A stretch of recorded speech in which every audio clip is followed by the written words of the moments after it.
फक्त काही सेकंद थांबा. तुम्हाला ब्लॅक कमांडोची खरी ताकद समजेल.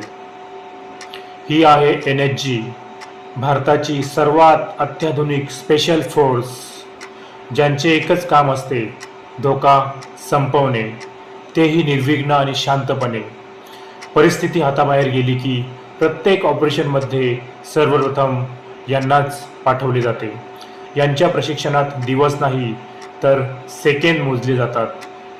यांचा वेग वेळेलाही हरवून टाकतो आणि यांची योजना पाहून शत्रूचे श्वासही थांबतात. NSGसाठी अशक्य ही फक्त एक थट्टा आहे. इमारत असो व विमान, जंगल असो वा शहर, काली युनिफॉर्म दिसली की समजा आता सर्व काही नियंत्रणात आहे. हे फक्त कमांडो नाहीत तर भारतातील शेवटची आणि सर्वात विश्वासार्ह भिंत आहे.